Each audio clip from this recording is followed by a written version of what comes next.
Welcome to The Teach, where we're going to learn how to play Betrayal at House on the Hill. In Betrayal at House on the Hill, we take the shoes of supernatural investigators trying to find out what is going on in this mysterious mansion. There are several ways of winning Betrayal at House on the Hill, but it will actually depend on which side you end up, on the good or the evil, and it also depends on the scenario in which you find yourself. I love Betrayal at House on the Hill because every single time I've played this game, it's had a different story and a different memorable moment that we'll come back to time and time again.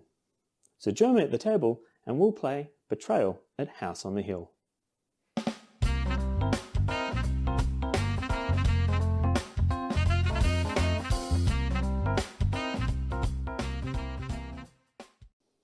In Betrayal at House on the Hill, we'll be taking control of one mystical investigator.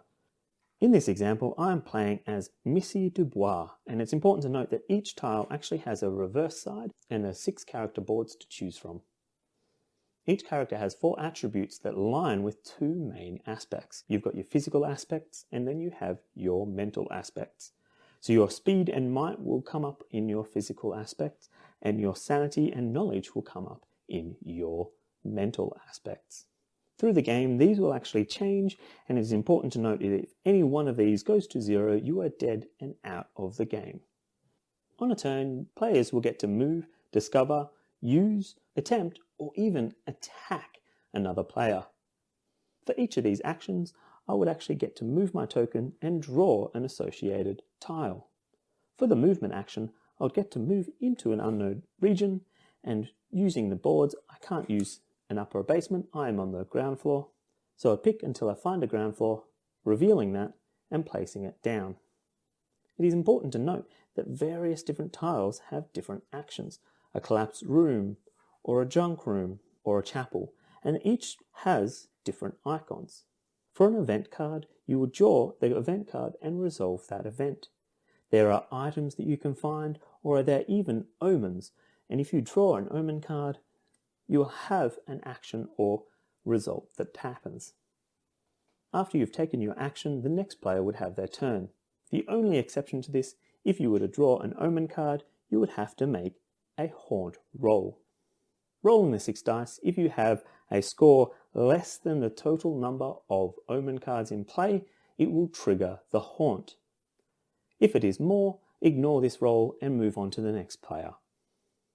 In the haunt, we are triggering a secret mystic action that will occur.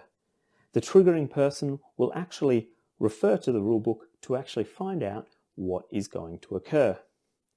We have 2 separate books that you should not touch or read until this haunt occurs. The black book will actually tell you which team each player is going to be on. There are over 50 different outcomes that can occur from this, so it is important to read the rules associated with your book. If you are the traitor, you'll be asked to go to a different room to read your rules by yourself. Every other player will stay together to read their rules, and they can actually start talking and strategizing for their plans. Once you've finished, you bring it back to the table and continue the game as per normal, but now different rules and different actions are in play with different win conditions for each opposing side. And that is Betrayal at House on the Hill.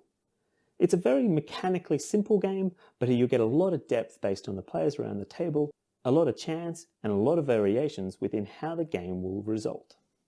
Thanks for joining us at the table where we learn how to play Betrayal at House on the Hill.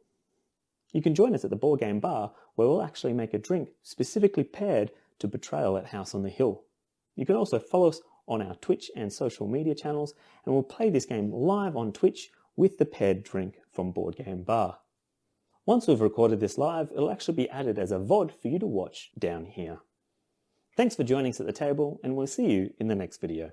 Bye!